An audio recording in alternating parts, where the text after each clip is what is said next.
ಇಂದಿನಿಂದ ಮುಂಗಾರು ಅಧಿವೇಶನ ಆರಂಭವಾಗಲಿಕ್ಕಿದೆ. 9 ದಿನಗಳ ಒಂದು ಕಾಲ ನಡೆಯಲಿರುವಂತಹ ಈ ಒಂದು ಕಲಾಪ ಆಗಸ್ಟ್ 22ರವರೆಗೆ ಈ ಒಂದು ಕಲಾಪ ನಡೆಯಲಿಕ್ಕಿರುವಂಥದ್ದು. ಅಧಿವೇಶನ ಇನ್ನೇನು ಕೆಲವೇ ಕ್ಷಣಗಳಲ್ಲಿ ಆರಂಭಗೊಳ್ಳಲಿಕ್ಕಿದೆ. ಇತ್ತೀಚೆಗೆ ಅಗಲಿದಂತಹ ಗಣ್ಯರಿಗೆ ಸಂತಾಪ ಸೂಚನೆಯನ್ನ ಕೂಡ ಮಾಡಲಿಕ್ಕಿರುವಂಥದ್ದು. ಹಾಗೆ 9 ದಿನಗಳ ಕಾಲ ಈ ಒಂದು ಕಲಾಪ ನಡೆಯಲಿಕ್ಕಿರುವಂಥದ್ದು. ಜಂಟಿ ಸಮರಕ್ಕೆ ಬಿಜೆಪಿ ಜೆಡಿಎಸ್ ನಿರ್ಧಾರವನ್ನ ಕೈಗೊಂಡಿರುವಂಥದ್ದು. ಇದೀಗ ಕೆಲವೇ ಕ್ಷಣಗಳಲ್ಲಿ ಆರಂಭ ಆಗಲಿಕ್ಕಿದೆ ಅಧಿವೇಶನ. ಇತ್ತೀಚೆಗೆ ಅಗಲಿದಂತಹ ಗಣ್ಯರಿಗೆ ಸಂತಾಪ ಸೂಚನೆಯನ್ನ ಕೂಡ ಮಾಡಲಿಕ್ಕಿದ್ದಾರೆ.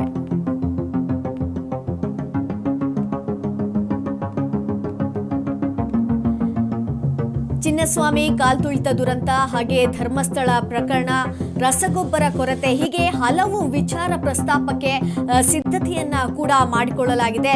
ವಿಪಕ್ಷಗಳ ಜಂಟಿ ಅಸ್ತ್ರಗಳನ್ನ ಎದುರಿಸಲು ಸರ್ಕಾರ ಕೂಡ ಇದೀಗ ಸನ್ನದ್ಧವಾಗಿರುವಂಥದ್ದು.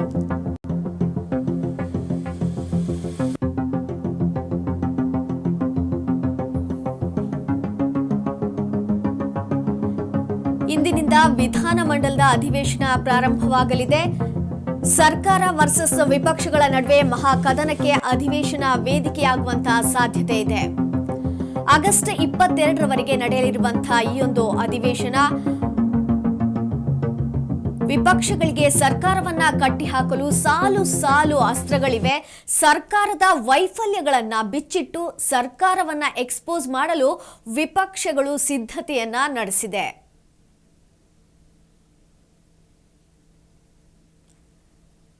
ಭಾನುವಾರ ಬಿಜೆಪಿ ಜೆಡಿಎಸ್ ಪ್ರಮುಖ ನಾಯಕರಿಂದ ಸದನದಲ್ಲಿ ಹೋರಾಟದ ಬಗ್ಗೆ ಚರ್ಚೆಯ ವಿಷಯಗಳು ಕೂಡ ಪ್ರಸ್ತಾಪವಾಗಿದೆ. ಸರ್ಕಾರದ ವಿರುದ್ಧ ಒಟ್ಟಾಗಿ ಹೋರಾಟ ನಡೆಸಲು ಎರಡೂ ಪಕ್ಷಗಳಿಂದ ಚರ್ಚೆ ನಡೆದಿದೆ ಎನ್ನಲಾಗಿದೆ. ವಿಪಕ್ಷಗಳ ಅಸ್ತ್ರಕ್ಕೆ ಪ್ರತಿ ಅಸ್ತ್ರ ಹೂಡಲು ಸರ್ಕಾರದಿಂದಲೂ ಕೂಡ ಸಿದ್ಧತೆ ನಡೆದಿದೆ. 9 ದಿನಗಳ ಕಾಲ ಈ ಒಂದು ಅಧಿವೇಶನ ನಡೆಯಲಿಕ್ಕಿರುವಂಥದ್ದು. ಸೊ ಇವತ್ತು ಕೆಲವೇ ಕ್ಷಣಗಳಲ್ಲಿ ಒಂದು ಅಧಿವೇಶನ ಸ್ಟಾರ್ಟ್ ಆಗಲಿಕ್ಕಿರುವಂಥದ್ದು. ಒಂದು ವಿಪಕ್ಷಗಳಿಗೆ ಯಾವೆಲ್ಲ ರೀತಿಯಾದಂಥ ಒಂದು ಅಸ್ತ್ರವನ್ನ ರೆಡಿ ಮಾಡಿದ್ದಾರೆ ಅಂತ ಹೇಳಿದ್ರೆ, ಚಿನ್ನಸ್ವಾಮಿ ಕಾಲ್ತುಳಿತ ಪ್ರಕರಣದಲ್ಲಿ 11 ಅಮಾಯಕ ಜೀವಗಳ ಒಂದು ಸಾವಿನ ವಿಷಯವನ್ನ ಪ್ರಸ್ತಾಪ ಮಾಡುವಂಥ ಒಂದು ಅಸ್ತ್ರವನ್ನ ಕೂಡ ಇಟ್ಟಿದ್ದಾರೆ. ಹಾಗೆ ರಾಜ್ಯದಲ್ಲಿ ರಸಗೊಬ್ಬರದ ಕೊರತೆಯಿಂದ ರೈತರಿಗೆ ಯಾವ ರೀತಿಯಾಗಿರುವಂತಹ ಸಮಸ್ಯೆ ಆಗ್ತಾ ಇದೆ ಅನ್ನುವಂಥ ವಿಚಾರದಲ್ಲಿ ಕೂಡ ಒಂದು ಪ್ರಶ್ನೆಯನ್ನ ಮಾಡೋದಕ್ಕೆ ರೆಡಿಯಾಗಿರುವಂಥದ್ದು. ಹಾಗೆಯೇ ಧರ್ಮಸ್ಥಳದ ಒಂದು ಕೊಲೆಗಳ ಪ್ರಕರಣದ ಬಗ್ಗೆ ಕೂಡ ಇಲ್ಲಿ ಪ್ರಶ್ನೆಯನ್ನ ಮಾಡೋದಕ್ಕೆ ಸಿದ್ಧತೆಯನ್ನ ನಡೆಸಲಾಗಿದೆ. ಆಗಸ್ಟ್ 22ರವರೆಗೆ ಈ ಒಂದು ಅಧಿವೇಶನ ನಡೆಯಲಿಕ್ಕಿರುವಂಥದ್ದು. ಇನ್ನೇನು ಕೆಲವೇ ಕ್ಷಣಗಳಲ್ಲಿ ಆರಂಭ ಆಗಲಿಕ್ಕಿದೆ ಈ ಒಂದು ಕಲಾಪ. ಇತ್ತೀಚೆಗೆ ಅಗಲಿದಂತಹ ಗಣ್ಯರಿಗೆ ಸಂತಾಪ ಸೂಚನೆಯನ್ನ ಕೂಡ ಮಾಡಲಿಕ್ಕಿದೆ. ಹಾಗೆ ಜಂಟಿ ಸಮರಕ್ಕೆ ಬಿಜೆಪಿ ಮತ್ತೆ ಜೆಡಿಎಸ್ ನಿರ್ಧಾರವನ್ನ ಮಾಡಿರುವಂಥದ್ದು. ಚಿನ್ನಸ್ವಾಮಿ ಕಾಲ್ತುಳಿತ ದುರಂತ, ಹಾಗೆ ಧರ್ಮಸ್ಥಳ ಪ್ರಕರಣ ಆಗಿರ್ಬೋದು, ರಸಗೊಬ್ಬರ ಕೊರತೆ, ಹಲವು ವಿಚಾರಗಳ ಒಂದು ಪ್ರಸ್ತಾಪವನ್ನ ಇಲ್ಲಿ ಮಾಡಲಿಕ್ಕೆ ಈಗ ಸನ್ನದ್ಧವಾಗಿರುವಂಥದ್ದು. ಹಾಗೇನೆ ವಿಪಕ್ಷಗಳಿಗೆ ಸರ್ಕಾರದ ವಿರುದ್ಧ ಸಾಲು ಸಾಲು ಅಸ್ತ್ರಗಳನ್ನ ರೆಡಿ ಮಾಡಿಕೊಂಡಿರುವಂಥದ್ದು.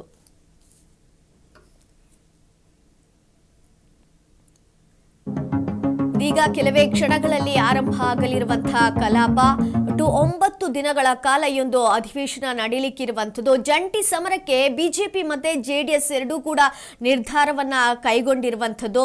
ಈ ಒಂದು ಅಧಿವೇಶನದಲ್ಲಿ ಏನೆಲ್ಲ ಪ್ರಮುಖ ಮಸೂದೆಗಳು ಮಂಡನೆ ಆಗಲಿಕ್ಕಿದೆ ಅಂತ ಹೇಳಿದ್ರೆ, ಕರ್ನಾಟಕದ ದೇವದಾಸಿ ಪದ್ಧತಿ ಆಗಿರ್ಬೋದು, ಕರ್ನಾಟಕ ಅಪರಾಧ ಮುಕ್ತಗೊಳಿಸುವಿಕೆ, ಹಾಗೆ ನೋಂದಣಿ ಮಸೂದೆ 2025, ಅದರ ಜೊತೆಗೆ ಕರ್ನಾಟಕ ಪುರಸಭೆಗಳ ಹಾಗೂ ಇತರ ಕಾನೂನುಗಳ ಮಸೂದೆ, ಇವೆಲ್ಲ ಮಸೂದೆಗಳ ಬಗ್ಗೆ ಅಧಿವೇಶನದಲ್ಲಿ ಮಂಡನೆ ಆಗಲಿಕ್ಕಿದೆ. ಇದೀಗ ಮತ್ತೊಂದು ಬ್ರೇಕಿಂಗ್ ನ್ಯೂಸ್ ಬರ್ತಾ ಇದೆ, ಏನು ಅನ್ನುವಂಥದ್ದನ್ನ ನೋಡ್ಕೊಂಡು ಬರೋಣ.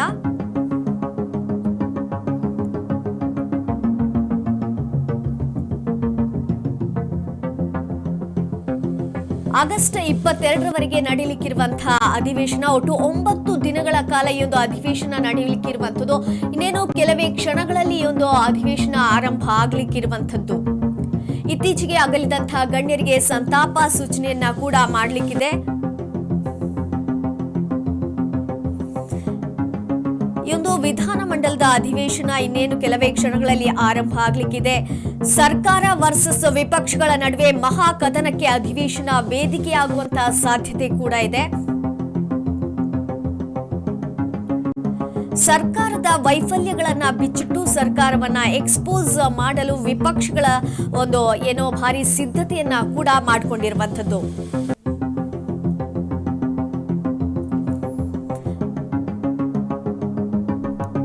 ಹಾಗಿದ್ರೆ ವಿಪಕ್ಷಗಳಿಗೆ ಏನೆಲ್ಲ ಅಸ್ತ್ರ ಇದೆ ಅನ್ನುವಂಥದ್ದನ್ನ ನೋಡೋದಾದ್ರೆ ನಾವು ಚಿನ್ನಸ್ವಾಮಿ ಕಾಲ್ತುಳಿತ ಪ್ರಕರಣದಲ್ಲಿ 11 ಅಮಾಯಕ ಜೀವಗಳ ಒಂದು ಸಾವಿನ ವಿಚಾರವಾಗಿ ಆಗಿರ್ಬೋದು, ಹಾಗೆ ರಾಜ್ಯದಲ್ಲಿ ರಸಗೊಬ್ಬರದ ಕೊರತೆಯಿಂದ ರೈತರಿಗೆ ಸಮಸ್ಯೆಯ ಒಂದು ವಿಷಯ ಆಗಿರ್ಬೋದು, ಧರ್ಮಸ್ಥಳದ ಕೊಲೆ ಪ್ರಕರಣ ಆಗಿರ್ಬೋದು, ಹಾಗೆ ವಿಪಕ್ಷಗಳ ಶಾಸಕರಿಗೆ ಅನುದಾನ ಕೊಡದೆ ಕೇವಲ ಆಡಳಿತ ಪಕ್ಷದ ಶಾಸಕರಿಗೆ ಮಾತ್ರ ಅನುದಾನ ಕೊಟ್ಟಿರೋ ವಿಚಾರವಾಗಿ ಕೂಡ ಇಲ್ಲಿ ಒಂದು ಪ್ರಶ್ನೆಯನ್ನು ಎತ್ತುವಂತ ಸಾಧ್ಯತೆ ಇದೆ. ಹಾಗೆ ಕಾಂಗ್ರೆಸ್ನಲ್ಲಿ ಸಿಎಂ ಕುರ್ಚಿಯ ಕಿತ್ತಾಟದ ವಿಷಯವಾಗಿ ಆಗಿರ್ಬೋದು, ರಾಹುಲ್ ಗಾಂಧಿಯ ಒಂದು ಮತಗಳ್ಳತನದ ಆರೋಪಕ್ಕೆ ಸಚಿವ ರಾಜಣ್ಣ ಇಬ್ರಾಹಿಂ ಮಾತುಗಳನ್ನ ಪ್ರಸ್ತಾಪ ಮಾಡಿ ಸರ್ಕಾರವನ್ನ ಕಟ್ಟಿ ಹಾಕುವಂತಹ ಪ್ಲಾನ್ ಕೂಡ ನಡೀತಾ ಇರುವಂತದ್ದು.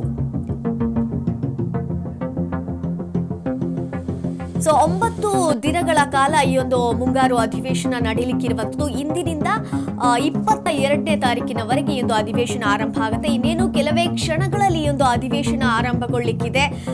ಸೊ ಸರ್ಕಾರಕ್ಕೆ ಬಿಸಿ ಮುಟ್ಟಿಸೋದಕ್ಕೆ ವಿಪಕ್ಷಗಳು ಇದೀಗ ಸಿದ್ಧವಾಗಿರುವಂತದ್ದು.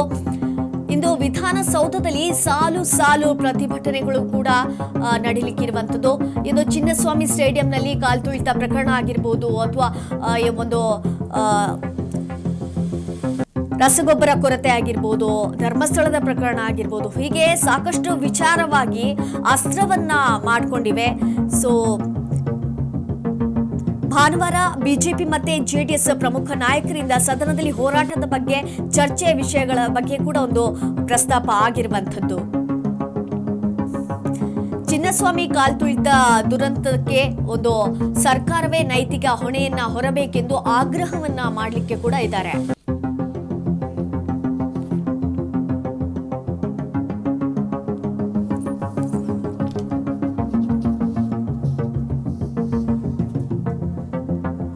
ಇಂದು ವಿಧಾನಸೌಧದಲ್ಲಿ ಸಾಲು ಪ್ರತಿಭಟನೆ ನಡೆಯಲಿಕ್ಕಿದೆ.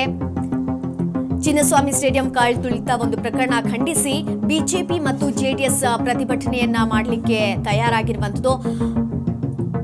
ಈ ಒಂದು ವಿಧಾನಸೌಧದಲ್ಲಿ ಒಂದು ಪ್ರತಿಭಟನೆ ನಡೆಯಲಿಕ್ಕಿರುವಂತದ್ದು. ಪೊಲೀಸರ ಅಮಾನತು ವಾಪಸ್ ಹಿನ್ನೆಲೆ ಸರ್ಕಾರವೇ ಕಾಲ್ತುಳಿತಕ್ಕೆ ಕಾರಣ ಅಂತ ಒಪ್ಪಿಕೊಂಡಂತಾಗಿದೆ. ಸರ್ಕಾರವೇ ಈ ಒಂದು ನೈತಿಕ ಹೊಣೆಯನ್ನ ಹೊರಬೇಕೆಂದು ಆಗ್ರಹವನ್ನ ಮಾಡುವಂತ ಸಾಧ್ಯತೆ ಕೂಡ ಇದೆ.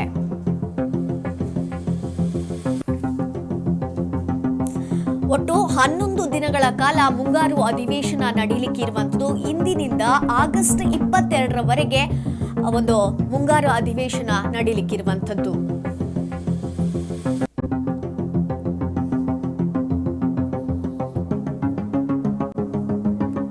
ಸರ್ಕಾರಕ್ಕೆ ಬಿಸಿ ಮುಟ್ಟಿಸಲು ವಿಪಕ್ಷಗಳು ಇದೀಗ ಸಜ್ಜಾಗಿರುವಂತದ್ದು. ಇಂದು ವಿಧಾನಸೌಧದಲ್ಲಿ ಸಾಲು ಪ್ರತಿಭಟನೆ ಮಾಡೋದಕ್ಕೆ ಸಜ್ಜಾಗಿರುವಂತದ್ದು. ಚಿನ್ನಸ್ವಾಮಿ ಸ್ಟೇಡಿಯಂ ಆಗಿರ್ಬೋದು, ರಸಗೊಬ್ಬರ ಕೊರತೆ ಆಗಿರ್ಬೋದು, ಅದರ ಜೊತೆಗೆ ಧರ್ಮಸ್ಥಳದ ಒಂದು ಕೊಲೆ ಪ್ರಕರಣ ಆಗಿರ್ಬೋದು, ಇದೆಲ್ಲವನ್ನ ಕೂಡ ಒಂದು ಅಧಿವೇಶನದಲ್ಲಿ ಪ್ರಸ್ತಾಪ ಮಾಡುವಂತಹ ಸಾಧ್ಯತೆ ಇದೆ. ಇನ್ನೇನು ಕೆಲವೇ ಕ್ಷಣಗಳಲ್ಲಿ ಮುಂಗಾರು ಅಧಿವೇಶನ ಆರಂಭಗೊಳ್ಳಿಕ್ಕಿದೆ.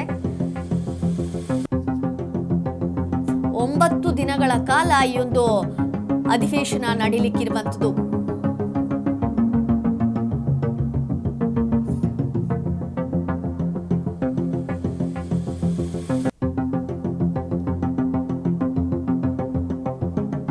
ಇಂದಿನಿಂದ ಆಗಸ್ಟ್ 22ರವರೆಗೆ ಮುಂಗಾರು ಅಧಿವೇಶನ 9 ದಿನಗಳ ಕಾಲ ನಡೆಯಲಿಕ್ಕಿದೆ. ಸೊ ಚಿನ್ನಸ್ವಾಮಿ ಕಾಲ್ತುಳಿತ ದುರಂತ ಆಗಿರ್ಬೋದು, ರಸಗೊಬ್ಬರದ ಕೊರತೆ ಆಗಿರ್ಬೋದು, ಧರ್ಮಸ್ಥಳದ ಒಂದು ಕೊಲೆ ಪ್ರಕರಣ ಆಗಿರ್ಬೋದು, ಇದೆಲ್ಲದರ ಬಗ್ಗೆ ಇಲ್ಲಿ ಪ್ರಶ್ನೆಯನ್ನ ಮಾಡೋದಕ್ಕೆ ಸಜ್ಜಾಗಿದ್ದಾರೆ. ಭಾನುವಾರ ಬಿಜೆಪಿ ಜೆಡಿಎಸ್ ಪ್ರಮುಖ ನಾಯಕರಿದ್ದ ಸದನದಲ್ಲಿ ಹೋರಾಟದ ಬಗ್ಗೆ ಚರ್ಚೆ ವಿಷಯಗಳ ಕೂಡ ಪ್ರಸ್ತಾಪವಾಗಿದೆ. ಸರ್ಕಾರದ ವಿರುದ್ಧ ಒಟ್ಟಾಗಿ ಹೋರಾಟ ನಡೆಸಲು ಎರಡೂ ಪಕ್ಷಗಳಿಂದ ಕೂಡ ಚರ್ಚೆ ನಡೆದಿದೆ ಎನ್ನಲಾಗಿದೆ. ಅಂದ್ರೆ ಬಿಜೆಪಿ ಮತ್ತೆ ಜೆಡಿಎಸ್ ಎರಡೂ ಪಕ್ಷಗಳು ಕೂಡ ಒಟ್ಟಾಗಿ ಒಂದು ಸರ್ಕಾರದ ವಿರುದ್ಧ ನಾವು ಹೋರಾಟವನ್ನ ನಡೆಸಬೇಕು ಅನ್ನುವಂತ ನಿಟ್ಟಿನಲ್ಲಿ ಚರ್ಚೆ ಕೂಡ ನಡೆದಿದೆ ಅನ್ನುವಂತ ಮಾಹಿತಿ ಲಭ್ಯ ಆಗ್ತಾ ಇದೆ. ಹಾಗೆ ವಿಪಕ್ಷಗಳ ಅಸ್ತ್ರಕ್ಕೆ ಪ್ರತಿ ಅಸ್ತ್ರ ಹೂಡಲು ಸರ್ಕಾರದಿಂದ ಕೂಡ ಸಿದ್ಧತೆ ನಡೆದಿದೆ.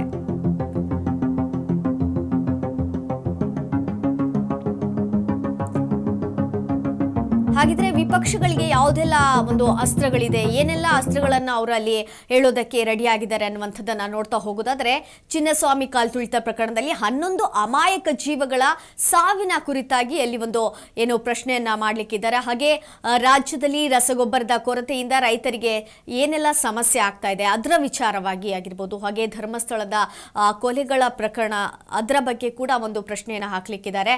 ವಿಪಕ್ಷಗಳ ಶಾಸಕರಿಗೆ ಅನುದಾನ ಕೊಡದೆ ಕೇವಲ ಆಡಳಿತ ಪಕ್ಷದ ಶಾಸಕರಿಗೆ ಮಾತ್ರ ಅನುದಾನ ಕೊಟ್ಟಿರೋ ವಿಚಾರವಾಗಿ ಕೂಡ ಅಲ್ಲಿ ಒಂದು ಪ್ರಶ್ನೆಯನ್ನ ಹಾಕೋದಕ್ಕೆ ಅಲ್ಲಿ ರೆಡಿ ಆಗಿರುವಂಥದ್ದು. ಹಾಗೇನೆ ಕಾಂಗ್ರೆಸ್ನಲ್ಲಿ ಸಿಎಂ ಕುರ್ಚಿಯ ಕಿತ್ತಾಟದ ವಿಷಯ ಕೂಡ ಅಲ್ಲಿ ಪ್ರಸ್ತಾಪ ಮಾಡುವಂತಹ ಸಾಧ್ಯತೆ ಇದೆ. ರಾಹುಲ್ ಗಾಂಧಿಯ ಒಂದು ಮತಗಳ್ಳತನದ ಆರೋಪಕ್ಕೆ ಸಚಿವ ರಾಜಣ್ಣ ಇಬ್ರಾಹಿಂ ಮಾತುಗಳನ್ನು ಪ್ರಸ್ತಾಪ ಮಾಡಿ ಸರ್ಕಾರವನ್ನ ಕಟ್ಟಿಹಾಕುವಂತ ಪ್ಲಾನ್ ಕೂಡ ಮಾಡಲಾಗಿದೆ ಅನ್ನುವಂತ ಮಾಹಿತಿ ಲಭ್ಯ ಆಗ್ತಾ ಇದೆ. ಒಟ್ಟಾರೆಯಾಗಿ 9 ದಿನಗಳ ಕಾಲ ಈ ಒಂದು ಕಲಾಪ ನಡೆಯಲಿಕ್ಕಿರುವಂಥದ್ದು. ಜಂಟಿ ಸಮರಕ್ಕೆ ಬಿಜೆಪಿ ಮತ್ತೆ ಜೆಡಿಎಸ್ ನಿರ್ಧಾರವನ್ನ ಕೈಗೊಂಡಿದೆ. ಈ ಅಧಿವೇಶನದಲ್ಲಿ ಪ್ರಮುಖವಾದಂತಹ ಮಸೂದೆಗಳು ಮಂಡನೆ ಆಗಲಿಕ್ಕಿದೆ. ಆಕ್ಚುಲಿ ಕರ್ನಾಟಕ ದೇವದಾಸಿ ಪದ್ಧತಿ ಆಗಿರ್ಬೋದು, ಕರ್ನಾಟಕ ಅಪರಾಧ ಮುಕ್ತಗೊಳಿಸುವಿಕೆ, ಹಾಗೆ ನೋಂದಣಿ ಅಂದರೆ ಕರ್ನಾಟಕ ತಿದ್ದುಪಡಿ ಮಸೂದೆ 2025, ಹಾಗೆ ಕರ್ನಾಟಕ ಪುರಸಭೆಗಳ ಹಾಗೂ ಇತರ ಕಾನೂನುಗಳ ಒಂದು ಮಸೂದೆ 2025, ಕರ್ನಾಟಕ ಬಂದರು ಒಂದು ತಿದ್ದುಪಡಿ ಮಸೂದೆ, ಕರ್ನಾಟಕ ಸರ್ಕಾರಿ ವ್ಯಾಜ್ಯ ನಿರ್ವಹಣೆ ಮಸೂದೆ 2025, ಕರ್ನಾಟಕ ಭೂ ಸುಧಾರಣೆಗಳು ಮತ್ತು ಇತರ ಕಾನೂನು ಮಸೂದೆ 2025, ಹಾಗೆ ಗ್ರೇಟರ್ ಬೆಂಗಳೂರು ಆಡಳಿತ ಮಸೂದೆ 2025, ಕರ್ನಾಟಕ ಅತ್ಯವಶ್ಯಕ ಸೇವೆಗಳ ಒಂದು ನಿರ್ವಹಣೆ ಆಗಿರ್ಬೋದು, ಕರ್ನಾಟಕದ ಸೌಹಾರ್ದ ಸಹಕಾರಿ ಮಸೂದೆ, ಕರ್ನಾಟಕ ಅಂತರ್ಜಲ ಒಂದು ತಿದ್ದುಪಡಿ ಮಸೂದೆ ಆಗಿರ್ಬೋದು, ಇದೆಲ್ಲದರ ಬಗ್ಗೆ ಒಂದು ಪ್ರಮುಖ ಮಸೂದೆಗಳ ಬಗ್ಗೆ ಒಂದು ಮಂಡನೆ ಆಗಲಿಕ್ಕಿದೆ ಈ ಒಂದು ಅಧಿವೇಶನದಲ್ಲಿ. ಸೊ ಆದರೆ ಇದೀಗ ಒಂದು ಬಿಜೆಪಿ ಮತ್ತು JDS ಒಂದು ಜಂಟಿ ಸಮರಕ್ಕೆ ನಿರ್ಧಾರವನ್ನು ಕೈಗೊಂಡಿರುವಂಥದ್ದು. ಆದರೆ ನಮ್ಮ ಸರ್ಕಾರ ಕೂಡ ಅದಕ್ಕೆ ಸಿದ್ಧತೆಯನ್ನು ಮಾಡಿಕೊಂಡಿದೆ.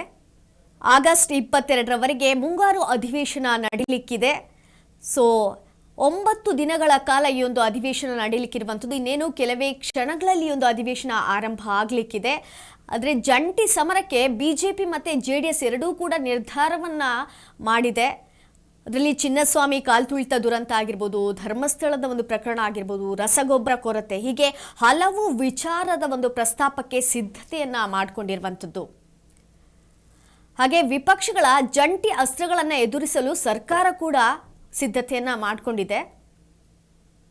ವಿಪಕ್ಷಗಳಿಗೆ ಸರ್ಕಾರದ ವಿರುದ್ಧ ಸಾಲು ಸಾಲು ಅಸ್ತ್ರಗಳಿದೆ. ಆದರೆ ವಿಪಕ್ಷಗಳ ಒಂದು ಜಂಟಿ ಅಸ್ತ್ರಗಳನ್ನು ಯಾವ ರೀತಿ ಎದುರಿಸಬೇಕು ಅನ್ನುವಂಥ ಒಂದು ನಿರ್ಧಾರವನ್ನು, ಸಿದ್ಧತೆಯನ್ನು ಕೂಡ ಇದೀಗ ಸರ್ಕಾರ ಮಾಡಿದೆ.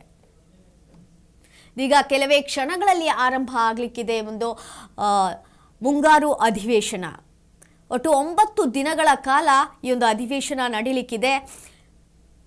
ಸರ್ಕಾರ ವರ್ಸಸ್ ವಿಪಕ್ಷಗಳ ನಡುವೆ ಮಹಾಕದನಕ್ಕೆ ಅಧಿವೇಶನ ವೇದಿಕೆಯಾಗುವಂತಹ ಸಾಧ್ಯತೆ ಕೂಡ ಇದೆ. ಆಗಸ್ಟ್ 22ರವರೆಗೆ ಅಧಿವೇಶನ ನಡೀಲಿಕ್ಕಿರುವಂಥದ್ದು. ವಿಪಕ್ಷಗಳಿಗೆ ಸರ್ಕಾರವನ್ನು ಕಟ್ಟಿಹಾಕಲು ಸಾಲು ಸಾಲು ಅಸ್ತ್ರಗಳಿದೆ. ಸರ್ಕಾರದ ವೈಫಲ್ಯಗಳನ್ನು ಬಿಚ್ಚಿಟ್ಟು ಸರ್ಕಾರವನ್ನು ಎಕ್ಸ್ಪೋಸ್ ಮಾಡೋದಕ್ಕೆ ವಿಪಕ್ಷಗಳ ಒಂದು ಸಿದ್ಧತೆಯನ್ನು ನಡೆಸಿವೆ.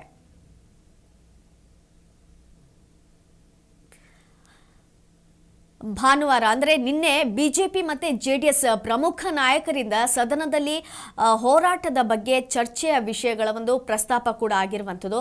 ಸರ್ಕಾರದ ವಿರುದ್ಧ ನಾವು ಒಟ್ಟಾಗಿ ಹೋರಾಟ ನಡೆಸಲು ಎರಡೂ ಪಕ್ಷಗಳಿಂದ ಚರ್ಚೆ ನಡೆಸಿದೆ. ಅಂದರೆ ಬಿಜೆಪಿ ಮತ್ತು JDS ಎರಡೂ ಪಕ್ಷಗಳು ಕೂಡ ನಿನ್ನೆ ಅಂದರೆ ಭಾನುವಾರ ಒಟ್ಟಾಗಿ ಒಂದು ಚರ್ಚೆಯನ್ನು ಕೂಡ ನಡೆಸಿದ್ದಾರೆ. ಯಾವ ರೀತಿಯಾಗಿ ನಾಳೆ ನಾವು ಅಧಿವೇಶನದಲ್ಲಿ ಯಾವ ರೀತಿ ಒಂದು ಅಸ್ತ್ರವನ್ನು ಪ್ರಯೋಗಿಸಬೇಕು ಅನ್ನುವಂಥ ನಿಟ್ಟಿನಲ್ಲಿ ವಿಪಕ್ಷಗಳ ಅಸ್ತ್ರಕ್ಕೆ ಪ್ರತಿ ಅಸ್ತ್ರ ಹೂಡಲು ಸರ್ಕಾರದಿಂದ ಕೂಡ ಈಗ ಸಿದ್ಧತೆ ನಡೆಸಿದೆ. ಹಾಗಿದ್ರೆ ವಿಪಕ್ಷಗಳಿಗೆ ಯಾವ ರೀತಿಯಾಗಿರುವಂಥ ಅಸ್ತ್ರಗಳು ಈಗ ರೆಡಿ ಮಾಡಿಕೊಂಡಿದ್ದಾರೆ ಅನ್ನುವಂಥದ್ದನ್ನು ನೋಡೋಣ. ಒಂದು ಚಿನ್ನಸ್ವಾಮಿ ಕಾಲ್ತುಳಿತ ಪ್ರಕರಣದಲ್ಲಿ 11 ಅಮಾಯಕ ಒಂದು ಜೀವಗಳ ಸಾವಿನ ವಿಷಯದವಾಗಿ, ಹಾಗೆ ರಾಜ್ಯದಲ್ಲಿ ರಸಗೊಬ್ಬರದ ಕೊರತೆಯಿಂದ ರೈತರಿಗೆ ಸಮಸ್ಯೆಯ ವಿಷಯ, ಧರ್ಮಸ್ಥಳ ಕೊಲೆಗಳ ಪ್ರಕರಣ, ಹೀಗೆ ಹಲವು ಒಂದು ಅಸ್ತ್ರಗಳನ್ನು ಇಟ್ಕೊಂಡಿರುವಂಥದ್ದು. ಹಾಗೆ ಇದರ ಬಗ್ಗೆ ಹೆಚ್ಚಿನ ಮಾಹಿತಿಯನ್ನು ನೀಡೋದಕ್ಕೋಸ್ಕರ ನಮ್ಮ ಪ್ರತಿನಿಧಿ ರಾಘವೇಂದ್ರ ಅವರು ಲೈನಲ್ಲಿದ್ದಾರೆ. ರಾಘವೇಂದ್ರ ಅವರೇ, ಈ ಒಂದು ಮುಂಗಾರು ಅಧಿವೇಶನ ಎಷ್ಟೊತ್ತಿಗೆ ಆರಂಭ ಆಗ್ಲಿಕ್ಕಿದೆ? ಯಾವ ರೀತಿಯಾಗಿರುವಂತಹ ಒಂದು ಅಸ್ತ್ರಗಳನ್ನ ರೆಡಿ ಮಾಡ್ಕೊಂಡಿದ್ದಾರೆ?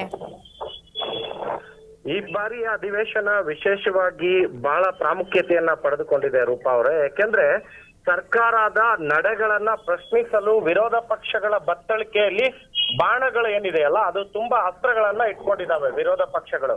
ನೀವು ಹೇಳಿದಾಗೆ ನಿನ್ನೆ ಬಿಜೆಪಿ ಮತ್ತು ಜೆಡಿಎಸ್ ಸಮನ್ವಯ ಸಮಿತಿ ಏನ್ ಮಾಡ್ಕೊಂಡಿದ್ದಾರೆ, ಮೈತ್ರಿ ಪಕ್ಷಗಳಾಗಿರೋದ್ರಿಂದ NDA ಮೈತ್ರಿಕೂಟದಲ್ಲಿ ಅವೆರಡು ಕೂಡ ಸಮನ್ವಯ ಸಮಿತಿಯ ಸಭೆಯನ್ನ ನಿನ್ನೆ ಎರಡು ಪಕ್ಷಗಳು ಕೂಡ ನಡೆಸಿರುವಂತಹದ್ದು.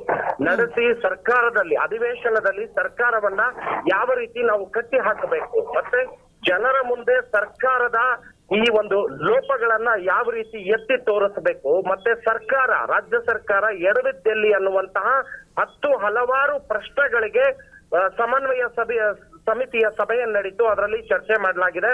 ವಿಶೇಷವಾಗಿ ಇವತ್ತು ಬೆಳಗ್ಗೆ 11 ಗಂಟೆಗೆ ಪ್ರಾರಂಭವಾಗುವಂತಹ ಈ ಒಂದು ಅಧಿವೇಶನದಲ್ಲಿ ಅಗಲಿದ ಗಣ್ಯರಿಗೆ ಸಂತಾಪವನ್ನ ಸೂಚಿಸುವಂತಹ ಒಂದು ಕಾರ್ಯಕ್ರಮವನ್ನ ಹಮ್ಮಿಕೊಳ್ತಾರೆ. ಈ ಒಂದು ಅಗಲಿದ ಗಣ್ಯರಿಗೆ ಸಂತಾಪವನ್ನ ಸೂಚಿಸಿದ ನಂತರದಲ್ಲಿ ಏನು ಈ ಹಿಂದೆ ಅಧಿವೇಶನ ನಡಿಬೇಕಾದ್ರೆ 18 ಶಾಸಕರುಗಳನ್ನ ಸದನದಿಂದ ಹೊರಗಡೆ ಇಡಲಾಗಿತ್ತು.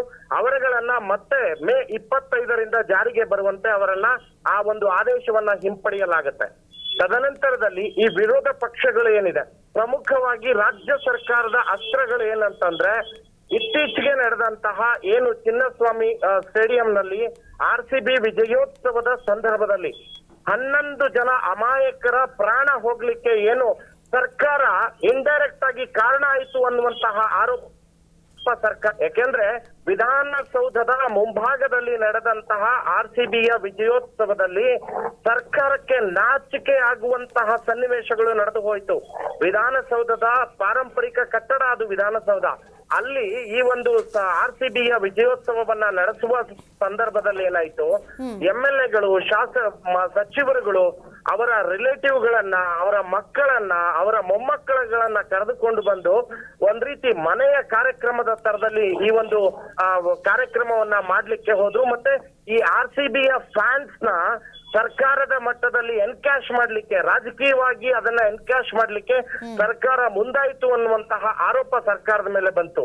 ತದನಂತರದಲ್ಲಿ ಸರ್ಕಾರಕ್ಕೆ ತುಂಬಾ ಮುಜುಗರಕ್ಕೆ ಸರ್ಕಾರ ಒಳಗಾಗಿದ್ದೆಲ್ಲಿ ಅಂತ ನೋಡಿದಾಗ, ಅವರದೇ ಪಕ್ಷದ ಶಾಸಕ BR ಪಾಟೀಲ್ ಏನು ಒಂದು ರಾಜೀವ್ ಗಾಂಧಿ ವಸತಿ ಸಮುಚ್ಚಯದಲ್ಲಿ ಆಗಿರುವಂತಹ ಒಂದು ಭ್ರಷ್ಟಾಚಾರದ ವಿರುದ್ಧ ಅದೇ ಇಲಾಖೆಯ ಸಚಿವರ ಆಪ್ತ ಕಾರ್ಯದರ್ಶಿ ಜೊತೆಗೆ ನಡೆದಂತಹ ಸಂಭಾಷಣೆಯ ಬಗ್ಗೆ ಏನು ಒಂದು ಆರೋಪವನ್ನ ಮಾಡಿದ್ರು, ಆಳುವ ಸರ್ಕಾರ ಏನಿದೆ ಅದೇ ಪಕ್ಷದ ಶಾಸಕರು ಆರೋಪ ಮಾಡಿದ್ರು.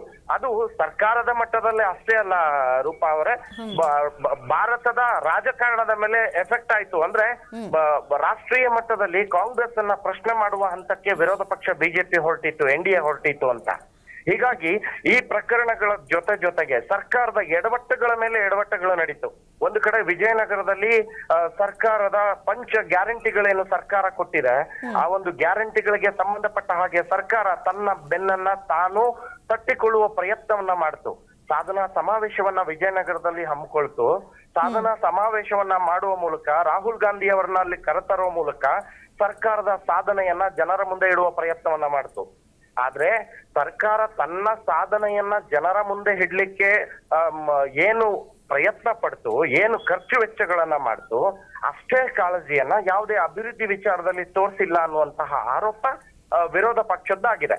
ಇದರ ಜೊತೆಗೆ ಗೃಹಲಕ್ಷ್ಮಿಯಂತಹ ಪ್ರಮುಖ ಯೋಜನೆ ಏನು ಜನರನ್ನ ಮುಟ್ತಾ ಇತ್ತು, ಎಷ್ಟೋ ಜನರು ಹೇಳ್ತಾ ಇದ್ರು ಡಿಸೆಂಬರ್ ಇಂದ ನಮಗ್ ಬಂದಿಲ್ಲ, ಜನವರಿಯಿಂದ ಬಂದಿಲ್ಲ, 3 ತಿಂಗಳಿಂದ ಬಂದಿಲ್ಲ, 4 ತಿಂಗಳಿಂದ ಬಂದಿಲ್ಲ ಅನ್ನುವಂತಹ ಒಂದು ಆರೋಪಗಳು ಕೇಳಿ ಬಂತು. ಅಲ್ಲಿಗೆ ಗೃಹಲಕ್ಷ್ಮಿ ಯೋಜನೆ ಸರಿಯಾಗಿ ನಡೀತಾ ಇಲ್ಲ, ಸರಿಯಾಗಿ ಫಲಾನುಭವಿಗಳನ್ನ ತಲುಪ್ತಾ ಇಲ್ಲ ಅನ್ನುವಂತಹದ್ದು ಹಲವು ಸಾಕ್ಷಿ ಸಮೇತ ವಿರೋಧ ಪಕ್ಷಗಳ ಕೈಗೆ ಅಸ್ತ್ರವಾಗಿ ಪರಿಣಮಿಸಿತು.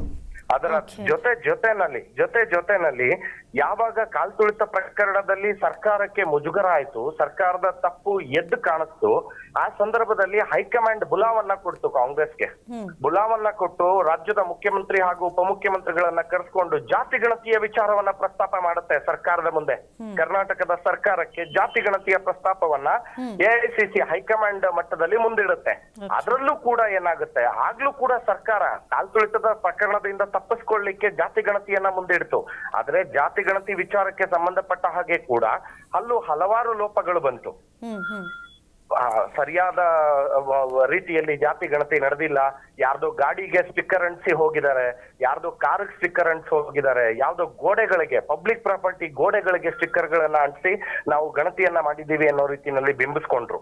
ಇದರ ಜೊತೆನಲ್ಲಿ ಲಕ್ಷಾಂತರ ರೂಪಾಯಿ, ಕೋಟ್ಯಾಂತರ ರೂಪಾಯಿ ಏನು ಸರ್ಕಾರದ ಬೊಕ್ಕಸದಿಂದ ಒಂದು ಜಾತಿ ಗಣತಿಯನ್ನ ಮಾಡಿದೀವಿ ಅಂತೇನು ಬಿಂಬಿಸ್ಕೊಂಡು ಖರ್ಚು ವೆಚ್ಚಗಳನ್ನ ತೋರಿಸ್ತಲ್ಲ, ಆ ಎಲ್ಲ ಖರ್ಚು ವೆಚ್ಚಗಳ ಲೆಕ್ಕವನ್ನ ಆವತ್ತಿಗೆ ವಿರೋಧ ಪಕ್ಷ ಪ್ರಶ್ನೆಯನ್ನ ಮಾಡುತ್ತೆ.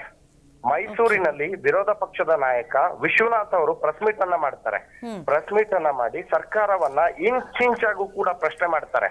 ಮುಖ್ಯಮಂತ್ರಿ ಸಿದ್ದರಾಮಯ್ಯನವರು ದೇವರಾಜ ಅರಸು ಸರಿ ಸಮಾನಕ್ಕೆ ಹೋಲುವಂತ ನಾಯಕ ಅಂತ ಬಿಂಬಿಸ್ಕೊಳ್ಳಿಕ್ಕೆ ಹೊರಟಿದ್ದಾರೆ. ಆದ್ರೆ ನೂರಾರು ಕೋಟಿ ಹಣವನ್ನ ಖರ್ಚು ಮಾಡಿ ಸರ್ಕಾರದ ಬೊಕ್ಕಸಕ್ಕೆ ನಷ್ಟ ಮಾಡಿ ಜಾತಿ ಗಣತಿ ಮಾಡುವಲ್ಲೂ ಕೂಡ ವಿಫಲತೆಯನ್ನ ಕಂಡಿದ್ದಾರೆ ಅನ್ನುವಂತಹ ಆರೋಪವನ್ನ ಮಾಡ್ತಾರೆ. ಸೊ ಈ ರೀತಿ ಹತ್ತಾರು ಆರೋಪಗಳು. ಮತ್ತೆ ಒಂದು ಕಡೆ ಮನುಷ್ಯರ ಎಡವಟ್ಟುಗಳು ಒಂದು ಕಡೆ ಆದ್ರೆ, ಇನ್ನೊಂದು ಕಡೆ ದೈವದ ಒಂದು ಕೋಪಕ್ಕೂ ಕೂಡ ಜನ ಗುರಿ ಆಗ್ತಾರೆ. ಪ್ರತಿ ವರ್ಷದ ವಾಡಿಕೆಯಂತೆ ಮುಂಗಾರು ಈ ಬಾರಿ ಅತಿ ಬೇಗನೆ ಮುಂಗಾರು ಪ್ರವೇಶ ಆಗುತ್ತೆ. ಅಷ್ಟೇ ಅಲ್ಲ, ಇದರಿಂದ ಪಶ್ಚಿಮ ಘಟ್ಟಗಳು, ಮಹಾರಾಷ್ಟ್ರದ ಪಶ್ಚಿಮ ಘಟ್ಟಗಳ ಸಾಲಿನಲ್ಲಿ ಬಿದ್ದಂತಹ ಮಳೆಯ ವ್ಯಾಪಕ ಪ್ರಮಾಣದಿಂದ ಬೆಳಗಾವಿ, ಬಾಗಲಕೋಟೆ ಭಾಗದಲ್ಲಿ ಇರ್ಬೋದು, ಆ ಭಾಗದಲ್ಲಿರುವಂತಹ ಎಲ್ಲಾ ನದಿ, ಚಿಕ್ಕ ಪುಟ್ಟ ನದಿಗಳೆಲ್ಲ ತುಂಬಿ ಹರಿತು, ರೈತರ ಜಮೀನುಗಳಿಗೆ ನೀರು ನುಗ್ತು, ರೈತರು ಕಷ್ಟಕ್ಕೀಡಾದ್ರು. ಬಿತ್ತನೆ ಮಾಡುವಂತ ಟೈಮಲ್ಲಿ ನೀರಿನ ಈ ಒಂದು ಅತಿವೃಷ್ಟಿಯಿಂದಾಗಿ ರೈತರುಗಳು ಸಂಕಷ್ಟಕ್ಕೆ ಸಿಲುಕ್ತಾರೆ. ಆಗ್ಲೂ ಕೂಡ ಸರ್ಕಾರ ಸಮೀಕ್ಷೆ ಮಾಡುವಂತಹ ನಿಟ್ಟಿನಲ್ಲಿ ಎಡವಟ್ಟುಗಳನ್ನ ಮಾಡ್ಕೊಂತು. ಯಾವತ್ತೂ ಕೂಡ ರೈತರ ಜೊತೆಗೆ ನಾವಿದ್ದೀವಿ, ಆ ಸಮೀಕ್ಷೆ ಮಾಡ್ತೀವಿ, ನಷ್ಟವಾಗಿರುವಂತಹ ರೈತರ ಜೊತೆಗೆ ನಾವು ನಿಲ್ತೀವಿ ಅನ್ನುವಂತಹ ಒಂದು ಹೇಳಿಕೆ ಕೃಷಿ ಸಚಿವರಿಂದನೂ ಬರ್ಲಿಲ್ಲ, ಸರ್ಕಾರದ ಮಟ್ಟದಿಂದನೂ ಬರ್ಲಿಲ್ಲ. ರೂಪಾ ಅವರೇ, ಓಕೆ, ಥ್ಯಾಂಕ್ ಯು ನಿಮ್ಮೆಲ್ಲ ಮಾಹಿತಿಗಾಗಿ. ಹಾಗೆ ಇದ್ರ ಬಗ್ಗೆ ಈಗ DK ಶಿ ಅವರು ಏನ್ ಹೇಳಿದ್ದಾರೆ ಅನ್ನುವಂಥದ್ದನ್ನ ಕೂಡ ಈಗ ನೋಡ್ಕೊಂಡು ಬರೋಣ. ನಿನ್ನೆ ನನಗೆ 2 ಪ್ರೋಗ್ರಾಮ್ ಇತ್ತು, ನಾನು ವೆಲ್ಕಮ್ ಮಾಡಿದ್ದೆ. ಕ್ಯಾನ್ಸಲ್ ದಿ ಪ್ರೋಗ್ರಾಮ್, ಇನ್ನೊಂದು ಪೋರ್ಟಬಲ್ ಪ್ರೋಗ್ರಾಮ್ ಅವ್ರು ಇಟ್ಕೊಂಡಿದ್ರು. ಸೊ ಅದಕ್ಕೆ ರೈಲ್ವೆ ಮಿನಿಸ್ಟರ್ ಕೇಳಿಲ್ಲ, ಸೊ ಅದಕ್ಕೆ ನನ್ನ ವೆಲ್ಕಮ್ ಹೋಯ್ತು, ನಾನು ಮಾತಾಡೋದು ಹೋಯ್ತು. It is my department, I am the minister, Bangalore program. So ಅದಕ್ಕೆ ನಾನೇ ನನ್ನ ರೆಪ್ರೆಸೆಂಟೇಷನ್ ಸ್ಟೇಟ್ ಇಂದ ಏನ್ ಹೇಳ್ಬೇಕು ಅಂತೇಳಿ ಅದನ್ನ ಅವ್ರಿಗೆ ರೆಪ್ರೆಸೆಂಟೇಷನ್ ಕೊಟ್ಟಿದ್ದೀನಿ. ಈ centre you look out. But one thing is that ಈ ಹ್ಯಾಸ್ ಬೆಂಗಳೂರಿನಲ್ಲಿ ಏನು ಅನ್ನೋದನ್ನ, ಬೆಂಗಳೂರು ವಿಚಾರ ಏನು, ಬೆಂಗಳೂರು ಎಷ್ಟು ಇಂಪಾರ್ಟೆಂಟು, ಇಡೀ ಪ್ರಪಂಚವನ್ನ, ಭಾರತವನ್ನ ಬೆಂಗಳೂರು ಮುಖಾಂತರ ನೋಡ್ಬೇಕು ಅನ್ನೋದು ಕೂಡ ಅವರು ಪ್ರತಿಪಾದನೆ ಮಾಡಿ ಅವರೇ ಒಪ್ಕೊಂಡಿದ್ದಾರೆ. ನಾನು ಒಬ್ಬನೇ ಮಾಡಿದ್ದೀನಿ, ನಮ್ಮ ಸರ್ಕಾರನೇ ಮಾಡ್ತು ಅಂತಲ್ಲ, ಎಲ್ಲಾ ಸರ್ಕಾರಗಳು ಸೇರಿ ಈ ಕೆಲಸವನ್ನ ಮಾಡ್ಕೊಂಡು ಬಂದಿದೆ. ಇದಕ್ಕೆ ದುಡ್ಡು ಬೇಕು. ಈ ಬಿಜೆಪಿ ಕೆಲವರೆಲ್ಲ ಖಾಲಿ ಟ್ರಂಕ್ಗಳೆಲ್ಲ, ಖಾಲಿ ವೆಸಲ್ಸ್